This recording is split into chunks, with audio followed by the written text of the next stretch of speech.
13 de enero del The Year 2000. En un departamento gris de la calle Rua Domingos Ferreira, en Copacabana, no hay fans ni aplausos esperando. Afuera, la humedad del verano carioca se pega a las paredes. Adentro, agentes de la Policía Federal de Brasil y de Interpol rompen la puerta y entran en silencio. En el suelo, entre colchones sucios y estampas religiosas pegadas como amuletos, está Gloria Trevi. La mujer que llenó estadios, la voz que gritó libertad para toda una generación, no intenta huir, no llora, no habla, solo mira al vacío. En ese instante, la Madonna de México deja de ser un mito y se convierte en un expediente. Durante años, el público creyó conocerla. La cantante rebelde, la mujer que desafiaba a la moral conservadora, la estrella que facturaba millones y parecía indestructible. Pero mientras los focos iluminaban los escenarios, en la sombra se escribía otra historia. Una donde el amor se confundía con obediencia, donde el éxito era una jaula y donde cada decisión tenía un precio invisible. Junto a ella está Sergio Andrade, el hombre que la descubrió, la moldeó y, según los testimonios posteriores, la controló. No era solo su productor, era su mundo entero. Con el paso de los años comenzaron a circular rumores. Niñas reclutadas con promesas de fama, castigos físicos, hambre, silencio. Se habló de una estructura cerrada, de un clan que funcionaba como una secta. Se habló también de dinero que desapareció sin dejar rastro. Decenas de millones generados en los años 90 que nunca llegaron a las manos de quien daba la cara frente al público. Contratos opacos, cuentas vacías. Una fortuna que se evaporó mientras el miedo crecía puertas adentro. Pero nada marcó tanto el derrumbe como la muerte de Ana Dalai, la hija recién nacida de Gloria. No hubo funeral, no hubo tumba. Solo versiones, susurros y una ausencia imposible de explicar. A partir de ese momento, la historia dejó de ser solo un escándalo mediático y se convirtió en una herida que aún sangra. Hoy, más de 2 décadas después, las preguntas siguen abiertas. ¿Fue Gloria Trevi únicamente una víctima o también una pieza del engranaje? ¿Quién se benefició realmente de su fama? ¿Dónde termina la manipulación y dónde empieza la responsabilidad? En este video revisaremos documentos judiciales, testimonios que rompieron años de silencio, y los archivos que muestran cómo una reina del pop pasó de la gloria absoluta a convertirse en juguete de un poder que nunca controló. Pero para entender la caída, primero hay que volver al origen, cuando el éxito parecía una salvación y no el principio de una condena. A veces las tragedias no empiezan con un golpe, sino con una ausencia. Gloria de Los Ángeles. Treviño Ruiz creció en Monterrey, mirando cómo el amor se volvía una promesa frágil, cómo un hogar podía partirse y seguir funcionando por pura costumbre. En ese México de finales de los 70 y comienzos de los 80, donde una niña aprendía rápido qué se calla y qué se soporta, ella no soñaba con un escenario por glamour. Soñaba por hambre, por escape, por esa necesidad desesperada de ser vista cuando sientes que el mundo no te mira.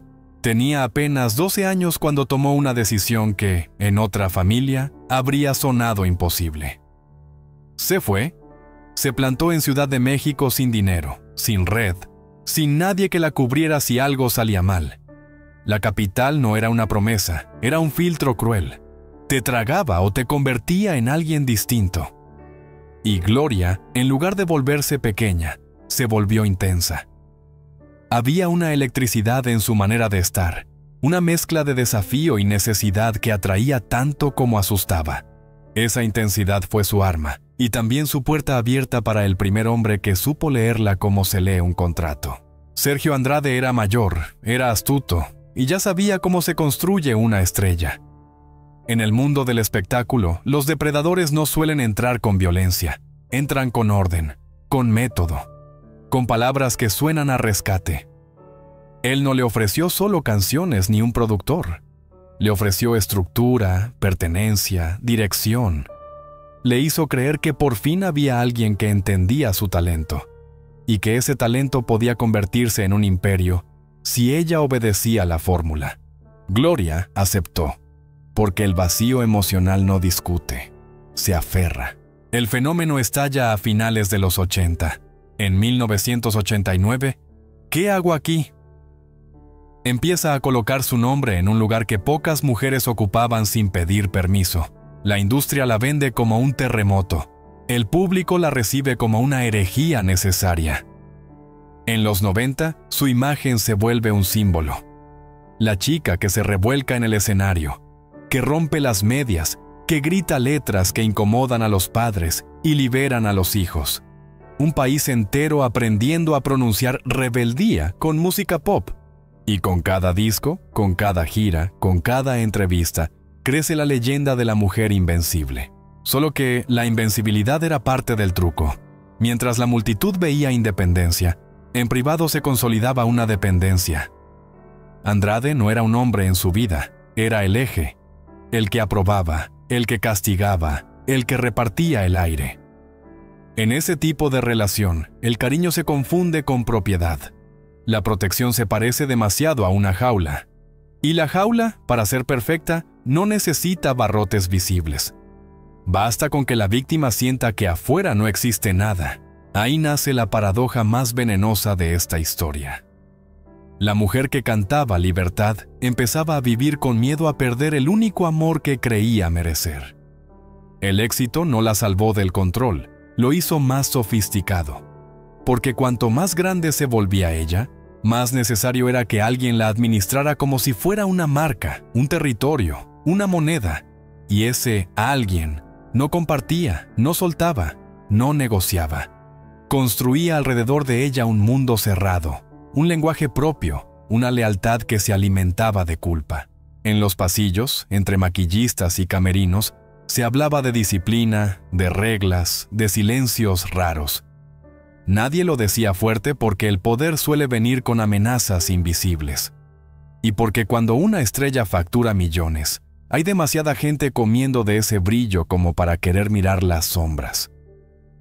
Gloria seguía subiendo, pero algo en su historia ya estaba torcido. No era solo una carrera, era un sistema. Una arquitectura diseñada para que, si un día todo se caía, nadie pudiera señalar el momento exacto en que se cerró la puerta. Y cuando por fin el mundo comenzó a escuchar el rumor de lo que pasaba detrás, ya era tarde para fingir que era solo música. En 1998, cuando la maquinaria todavía respiraba con la arrogancia de los intocables, una sola voz cambió el eje del mundo. Trevi Andrade. No fue un juez, no fue un fiscal, no fue una cámara escondida. Fue una exintegrante que ya no quería ser un nombre borrado. Aline Hernández, la chica que había sido esposa demasiado pronto y propiedad demasiado tiempo, la mujer que decidió convertir el miedo en tinta y titularlo como una sentencia, La gloria por el infierno.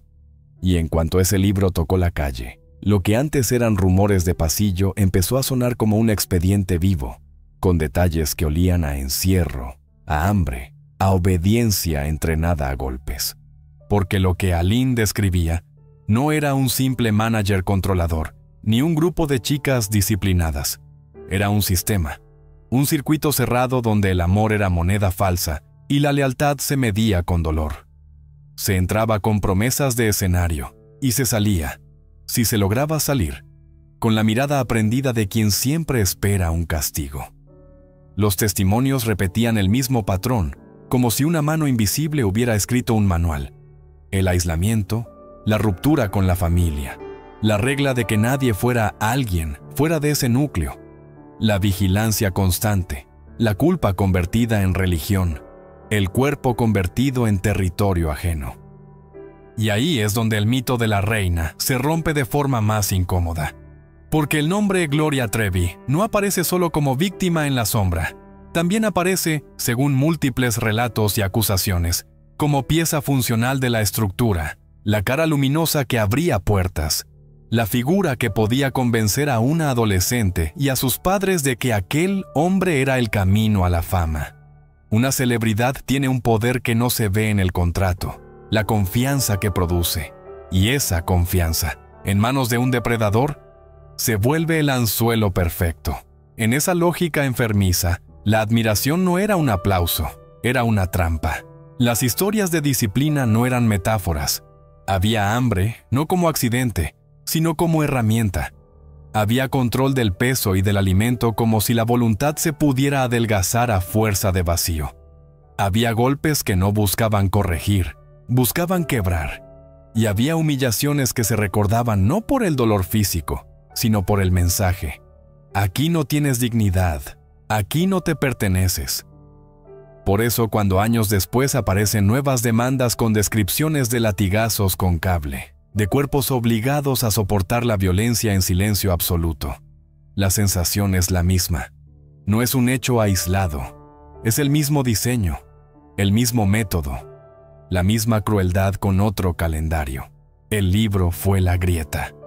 Luego vino la reacción instintiva del clan: negar, desacreditar, señalar venganza, mentira, oportunismo. Pero la grieta ya había entrado en las casas de los padres, en los noticieros, en los tribunales. La presión creció desde un lugar que Andrade no podía controlar como controlaba a las chicas, la opinión pública.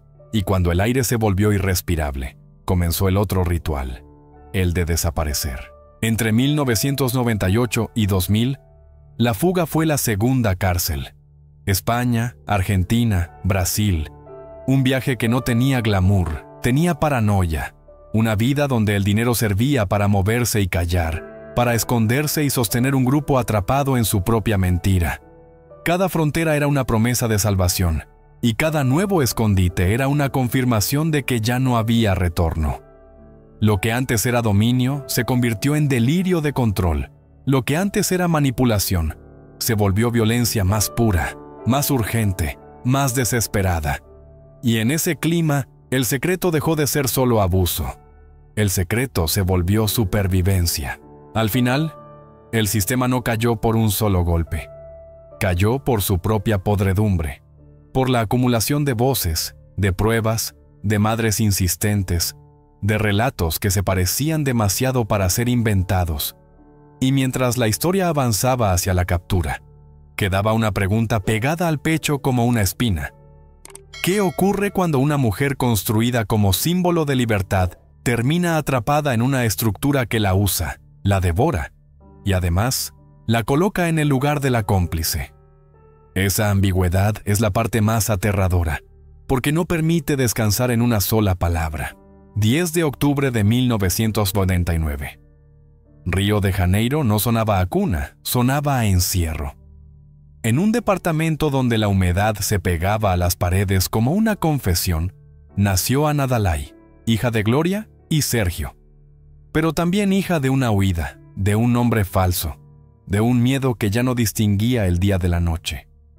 En los papeles, era la bebé de una estrella. En la realidad, era la prueba viva de que el clan había cruzado una frontera que nadie aplaude. A veces, en historias así, la maternidad no llega como salvación, llega como otro eslabón en la cadena. Ese lugar no era hogar, era un horno de tensión, celos, escasez, vigilancia. El silencio tenía reglas, la comida tenía reglas, las miradas tenían reglas. Y en medio de ese clima, Ana Dalai respiraba como si su sola existencia desordenara la arquitectura del control. Gloria intentaba sostenerla con la ternura que le quedaba, pero su cuerpo ya estaba entrenado para obedecer incluso cuando su corazón pedía gritar. Porque cuando el miedo manda, el amor aprende a caminar despacio, como si cualquier paso pudiera provocar castigo. La bebé no era solo una hija, se volvía un botón en el tablero de Sergio. Un recurso para doblar la voluntad de Gloria, una forma de recordarle quién decidía lo que era permitido.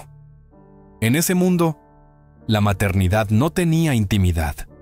Cada gesto podía interpretarse como desafío, cada lágrima como debilidad útil, cada caricia como un permiso que dependía de otro.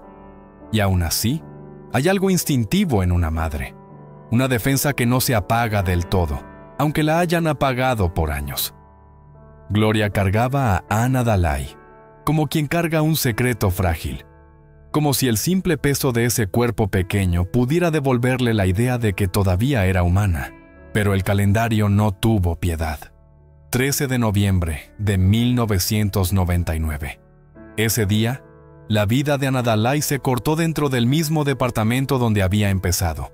No hubo sirenas entrando por la puerta, no hubo médicos corriendo por un pasillo, no hubo la escena que la gente espera cuando una tragedia golpea. Hubo, según los relatos vinculados al caso, otra cosa más fría, más práctica, más monstruosa. La pregunta del cómo quedó envuelta en sombras, en versiones que chocan, en un vacío que nunca se llenó con una verdad oficial que calme. Y sin embargo, el después es lo que deja la marca más profunda, porque el después fue una decisión. El hombre que se creía dueño de todo no llamó por ayuda, no quiso testigos, no quiso preguntas, quiso borrar. Y cuando un adulto decide borrar a un bebé, no está protegiendo a nadie, está protegiéndose a sí mismo. La orden fue simple, brutal, casi administrativa, como si la muerte fuera un objeto incómodo que había que sacar del cuarto. La instrucción que circula en los testimonios no era llorar, no era rezar, no era despedirse. Era desaparecer el cuerpo, una bolsa, un camino, una noche que no se cuenta con orgullo. La escena que persigue esta historia no es un funeral, es una ausencia de funeral. Una niña sin santa sepultura, sin tumba, sin lugar donde una madre pueda hablarle cuando el mundo se calla. El río o canal de Jacarepaguá aparece en ese relato como un destino final que no debería existir para nadie, menos para una recién nacida. No es solo la imagen del agua tragándose un cuerpo, es la imagen de una vida convertida en evidencia que estorba. Y si esa orden se cumplió, lo más aterrador no es la distancia recorrida, es el estado mental necesario para obedecerla. En ese punto, la historia deja de ser escándalo y se vuelve herida eterna. Porque a Gloria le arrancaron algo más que una hija. Le arrancaron la posibilidad de cerrar el duelo, de poner flores, de pedir perdón mirando un nombre grabado en piedra. Le dejaron en cambio el tipo de dolor que no sabe dónde vivir. Un dolor que regresa en la madrugada con el sonido de una puerta cerrándose, con el olor de un cuarto sin aire, con la sensación de haber estado allí y, aún así, no haber podido salvarla. Y mientras esa pérdida se quedaba latiendo como una culpa que no distingue culpables, afuera el mundo seguía girando con su lógica de dinero, prensa y expedientes. La tragedia ya no era solo íntima, era también un incendio alrededor. Papeles que se endurecen, firmas que condenan, cuentas que se enfrían, nombres que se convierten en titulares. La misma maquinaria que antes fabricaba discos y portadas empezaba a fabricar algo distinto, una guerra de versiones donde cada cifra iba a doler casi tanto como el silencio de una hija que ya no estaba. Cuando el escándalo estalló, el mundo creyó que Gloria Trevi era rica, millonaria, intocable. La lógica parecía simple: discos de platino, giras internacionales, contratos televisivos, una imagen que había generado fortunas durante toda la década de los 90. Pero la verdad, como casi todo en esta historia, era otra, mucho más oscura, mucho más humillante. En el año 2000, mientras las cámaras transmitían su arresto y los titulares la llamaban la Madonna mexicana caída en desgracia, las cuentas no cuadraban. No cuadraban porque no existían, o porque estaban vacías, o porque nunca habían estado a su nombre. La fama había producido millones, sí, pero el dinero no estaba donde debía estar. Y cuando Gloria lo entendió, ya era demasiado tarde para reclamarlo. Durante años, Sergio Andrade había construido un sistema perfecto para controlar no solo los cuerpos, sino también los flujos de dinero. Productoras fantasma, cuentas a nombre de terceros, contratos firmados sin explicación, regalías desviadas. Gloria cantaba, giraba, llenaba estadios. Él administraba. O eso creía ella. En realidad, él absorbía. Cada ingreso era una cuerda más apretándose alrededor de su cuello financiero. Cuando comenzó la huida, ese sistema se volvió aún más opaco. Entre 1998 y 2000, el dinero dejó de servir para crecer y empezó a servir para esconderse. Vuelos, sobornos, casas temporales, abogados en distintos países. Mantener al grupo en movimiento constante costaba fortunas. Fortunas que salían de lo único que quedaba líquido, el nombre Gloria Trevi, un nombre que se iba consumiendo para pagar el silencio del presente.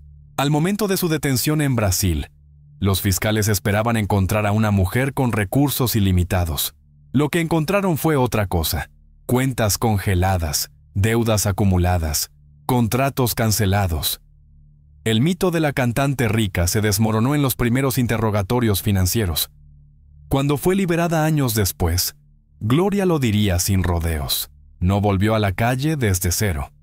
Volvió desde -1. Desde la deuda. Los gastos legales fueron un pozo sin fondo. 4 años y 8 meses de procesos, recursos, apelaciones, defensas en Brasil y México. Abogados de alto nivel que no trabajan por fe, sino por cifras. Cada mes sumaba ceros en rojo. Cada audiencia era una factura más. Y mientras tanto, su carrera estaba detenida, su música vetada, su imagen convertida en sinónimo de peligro mediático. Pero el golpe financiero no terminó ahí. Cuando salió libre en 2004, Gloria creyó que al menos podría reconstruir su vida artística en silencio. No contaba con la guerra que vendría desde otro frente, un frente que no llevaba uniforme, sino micrófonos y cámaras. TV Azteca. La cadena, según la versión de Gloria y su equipo legal, no solo había cubierto el caso, había participado activamente en la construcción de una narrativa que la presentaba como monstruo irredimible. Programas de espectáculos, notas repetidas, insinuaciones constantes. El juicio mediático no terminó con su absolución. Continuó día tras día, erosionando cualquier intento de regreso. Ahí comenzó la batalla más larga, la que no se libra con canciones, sino con demandas. Gloria acusó a TV Azteca y a figuras clave de haberla difamado sistemáticamente, de haber presionado a autoridades, de haber destruido contratos y oportunidades laborales. La cifra que reclamó parecía irreal: $180 millones. No como capricho, sino como cálculo de lo que, según ella, había perdido en años de linchamiento público. Durante más de una década, ese pleito avanzó lento, pesado, caro. Cada paso requería dinero que no sobraba. Cada avance era una apuesta contra el agotamiento. Mientras tanto, Gloria volvió a trabajar. Pequeños conciertos, discos nuevos, reconstrucción paciente. No desde el brillo, sino desde la resistencia. El contraste era brutal. Una mujer que en los 90 generó decenas de millones, cantando de nuevo para pagar abogados. Una estrella internacional defendiendo su nombre, como si fuera una recién llegada. La guerra por la herencia no era solo económica, era simbólica. Se trataba de recuperar el derecho a existir sin el peso constante de una acusación que nunca terminó de cerrarse. Y mientras los juicios seguían, otra sombra regresaba desde el pasado. Voces que habían crecido en silencio, víctimas que ya no eran niñas, demandas que no buscaban dinero, sino memoria. El ciclo no estaba roto, solo estaba esperando su momento para volver a abrirse. El tiempo no cerró la herida, solo la cubrió con capas de silencio. Durante casi 2 décadas, Gloria Trevi caminó convencida de que lo peor había quedado atrás, de que la cárcel, el exilio y el linchamiento mediático eran el precio final por haber sobrevivido. Volvió a los escenarios, reconstruyó su nombre canción por canción. Aprendió a respirar otra vez frente al público. Pero hay historias que no terminan cuando cae el telón. Solo esperan a que las víctimas crezcan. Porque mientras ella cantaba de nuevo en los 2000, lejos de los reflectores había niñas que ya no eran niñas. Eran mujeres adultas cargando recuerdos que nunca envejecieron. El miedo no caduca, el abuso tampoco. Y en The Year 2023, Cuando el calendario jurídico abrió una grieta inesperada en Estados Unidos, el pasado regresó con fuerza quirúrgica. California activó lo que se conoce como Look Back Window, una ventana legal que permitió reabrir casos de abuso sexual infantil, aun cuando el plazo normal ya había vencido. Para muchas víctimas, fue la primera oportunidad real de hablar sin que el tiempo la silenciara. Para Gloria Trevi, fue el regreso al centro del huracán. Dos mujeres, identificadas como Jane Doe, presentaron demandas civiles en Los Ángeles, no contra un recuerdo abstracto, sino contra nombres propios: Sergio Andrade y también Gloria Trevi. El documento no hablaba de rumores ni de interpretaciones. Hablaba de hechos, de cuerpos, de castigos, de escenas que parecían calcadas de los testimonios de los años 90, como si el tiempo no hubiera pasado dentro de ese sistema. Las acusaciones eran brutales: golpizas con cables eléctricos, castigos que exigían inmovilidad absoluta, hambre como método de control, humillación como norma, y en el centro de todo, la misma estructura, el mismo diseño. Pero lo que más estremeció no fue la violencia atribuida a la Andrade, eso ya era conocido. Fue el rol que las demandantes asignaron a Gloria Trevi dentro del engranaje. Según las declaraciones, ella no solo estaba presente, ella ejecutaba órdenes, ella convencía, ella intervenía. Una de las frases que aparece en la demanda se quedó flotando como una sentencia imposible de borrar: lo haces para salvar a tu hermana. No como amenaza directa, sino como manipulación perfecta, usando el miedo más primario para quebrar cualquier resistencia. El ciclo se repetía: la víctima convertida en instrumento, el terror transmitido como herencia. Para Gloria, el golpe no fue solo legal, fue identitario, porque la narrativa que había sostenido su regreso siempre tuvo un eje. Ella también fue una víctima, y ahora, frente a una corte estadounidense, debía enfrentar una versión distinta de sí misma, una en la que la línea entre sometida y cómplice ya no era clara. No había forma de responder sin romper algo. El silencio ya no era opción.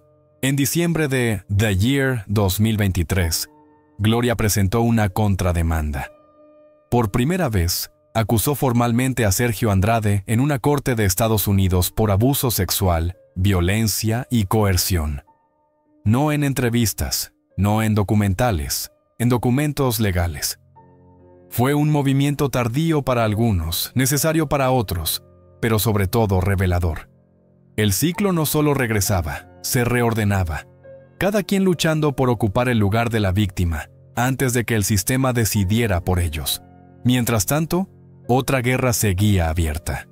La demanda multimillonaria contra TV Azteca avanzaba lenta, pesada, con el desgaste propio de los procesos largos. Gloria insistía en que su encarcelamiento, su ruina financiera y su estigmatización habían sido amplificadas por una maquinaria mediática interesada en destruirla. En entrevistas recientes, llegó a decir que el dinero ya no era el objetivo, que ganar era simplemente seguir de pie, pero el costo emocional era evidente. Cada nueva demanda removía imágenes que nunca se fueron. Cada titular reabría preguntas que no tienen respuestas simples. ¿Puede alguien ser víctima y victimaria al mismo tiempo? ¿Hasta dónde llega la responsabilidad cuando el miedo gobierna cada decisión? ¿En qué punto el instinto de supervivencia se convierte en daño irreparable para otros? El sistema que Sergio Andrade construyó no murió con su caída. Se fragmentó. Se filtró en las vidas de quienes pasaron por él. Y ahora, décadas después, sigue produciendo consecuencias. El ciclo no es lineal.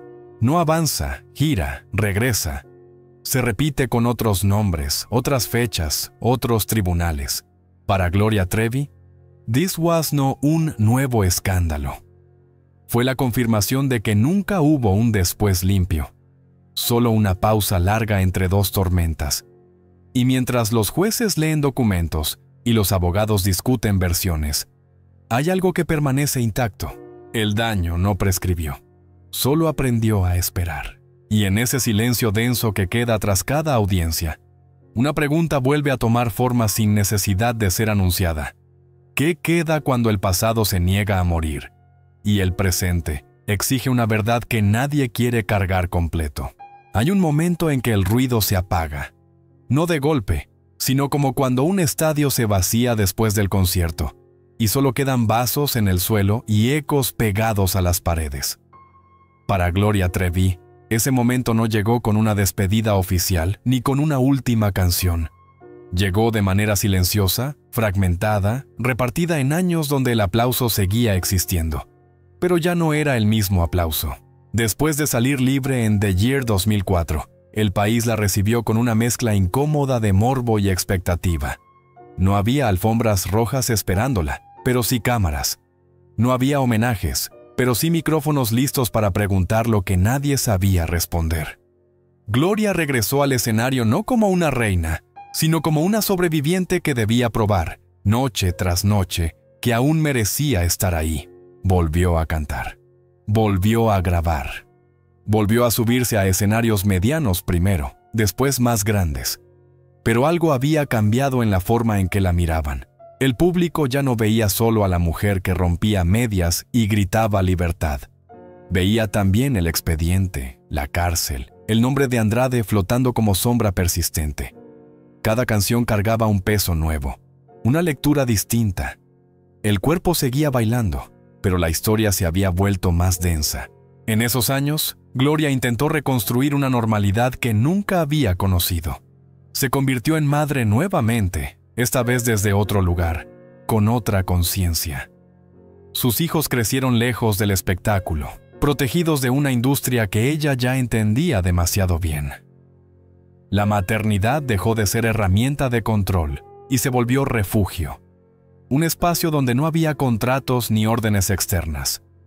Pero incluso ahí, el pasado no se quedaba afuera, porque mientras ella avanzaba, el clan seguía respirando en los márgenes. Exintegrantes hablaban en entrevistas, documentales desempolvaban testimonios, libros retomaban historias que parecían cerradas. Cada nuevo relato era una astilla más, clavándose en una herida que nunca terminó de cicatrizar. Gloria ya no estaba en prisión, pero tampoco estaba libre del todo. La industria musical, siempre pragmática, encontró la manera de reutilizar su historia. Su imagen se volvió narrativa de resiliencia, de caída y regreso. Se hablaba de perdón, de segundas oportunidades, de una mujer que había pagado un precio demasiado alto. Pero esa narrativa omitía algo esencial. No todos habían tenido la oportunidad de reconstruirse. No todas las víctimas salieron del laberinto con una carrera que retomar. Y ahí surge la incomodidad. Porque mientras Gloria llenaba auditorios otra vez, había nombres que no estaban en los carteles. Mujeres que no tuvieron escenario para contar su versión. Vidas que quedaron detenidas en los 90, congeladas en habitaciones cerradas, en reglas absurdas, en castigos que no dejaron marcas visibles, pero sí memoria permanente. El tiempo avanzó y la figura de Sergio Andrade se desdibujó, pero no desapareció. Su nombre dejó de ocupar titulares diarios, pero siguió siendo una llave que abría discusiones incómodas cada vez que alguien pronunciaba Trevi. No importaba cuántos discos vendiera después. La pregunta siempre regresaba desde el fondo, sin anunciarse, sin pedir permiso. ¿Hasta dónde llega la responsabilidad cuando sobrevives dentro de un sistema que te rompe primero a ti? Gloria eligió el silencio estratégico durante años. No por falta de palabras, sino por cálculo. Cada declaración podía convertirse en munición legal. Cada recuerdo, en prueba contra ella misma. Así que cantó, produjo, siguió, como si avanzar fuera la única forma de no quedar atrapada en el mismo cuarto de siempre. Pero incluso el avance tiene un límite, porque hay historias que no aceptan el cierre cómodo. Hay pasados que no se archivan con discos de platino ni con aplausos. Y aunque el público quiera creer en finales redentores, la verdad suele ser más áspera. La figura que hoy vemos sobre el escenario no es la reina que empezó, ni la prisionera que cayó, ni la villana que algunos necesitan. Es algo más difícil de nombrar. una mujer que sigue caminando sobre una línea que nunca fue recta. Y mientras el foco la ilumina, el eco de lo que fue sigue ahí, recordándole que hay silencios que ni el éxito puede borrar. Hay finales que no se escriben con un punto, sino con una respiración larga. La historia de Gloria Trevi no termina con una sentencia judicial, ni con un aplauso final, ni siquiera con una verdad definitiva. Termina, si es que termina, en un territorio más incómodo, donde las certezas no alcanzan y la memoria sigue discutiendo consigo misma. Hoy, décadas después del clan, de la fuga, de la cárcel, de los expedientes que cruzaron fronteras, Gloria sigue viva. No como mito intacto, tampoco como villana cerrada. Sigue viva como una figura que incomoda porque obliga a mirar de frente algo que la industria, el público y la justicia prefieren simplificar. La idea de que una mujer pueda ser víctima de un sistema y al mismo tiempo haber sido parte de su funcionamiento. No por maldad pura, sino por miedo, por dependencia, por supervivencia aprendida. En el escenario actual, Gloria aparece fuerte, maquillada, cantando himnos que hablan de resiliencia y de renacimiento. Para muchos, eso es una redención. Para otros, es una provocación. Porque mientras ella reconstruyó una carrera, hubo historias que no tuvieron segunda oportunidad. Mujeres que no regresaron al escenario, que no firmaron contratos, que no tuvieron abogados ni micrófonos. Vidas que quedaron detenidas en habitaciones cerradas y reglas absurdas, donde la adolescencia fue confiscada sin devolución. La justicia, como casi siempre en estos casos, llegó fragmentada. No hubo una verdad única que cerrara todo. Hubo absoluciones, demandas civiles, contrademandas, declaraciones tardías, ventanas legales que se abren y se cierran. Y en medio de ese laberinto, la pregunta sigue ahí, sin juez que la dicte. ¿Qué hacemos con las historias que no encajan en un solo rol? Gloria eligió seguir. Seguir cantando, seguir trabajando, seguir viviendo bajo la lógica de que el pasado no puede deshacerse, pero sí administrarse. Se casó, tuvo hijos, protegió su entorno inmediato como nunca antes. Para ella, la maternidad dejó de ser un arma ajena y se volvió un refugio propio. Tal vez ahí empezó su verdadera ruptura con el clan, no en los tribunales, sino en la decisión íntima de no repetir la estructura. Pero incluso así, el eco no se apaga. Cada nueva demanda, cada entrevista, cada documental revive el archivo. Y el archivo pesa, porque no se trata solo de lo que se probó o no se probó legalmente. Se trata de lo que quedó marcado en cuerpos, en recuerdos, en silencios que todavía tiemblan cuando alguien pronuncia ciertos nombres. Esta no es una historia cómoda. No ofrece una moraleja clara ni un final tranquilizador. Ofrece, en cambio, un espejo. El espejo de una industria que explota el talento joven sin redes de protección reales. El espejo de un público que consume rebeldía sin preguntar quién paga el precio detrás. El espejo de un sistema que llega tarde cuando el daño ya es irreversible. Gloria Trevi no es solo Gloria Trevi. Es el resultado de un entramado de poder, deseo, abuso, silencio y espectáculo. Una figura que sobrevivió, sí, pero que también arrastra las consecuencias de haber sobrevivido dentro de algo que destruyó a otros. Esa ambigüedad es la herida abierta que no se cierra con canciones ni con juicios. Al final, lo único que queda es esto. La fama no salva, el talento no protege. Y la libertad, cuando se aprende dentro de una jaula, nunca es completa. Hay historias que no buscan perdón ni condena. Buscan ser miradas sin adornos. Y esta, por más incómoda que sea, merece ser contada así, sin absoluciones fáciles, sin aplausos obligatorios, con la crudeza de lo que fue, porque solo cuando dejamos de buscar héroes o monstruos, empezamos a entender el verdadero costo del silencio.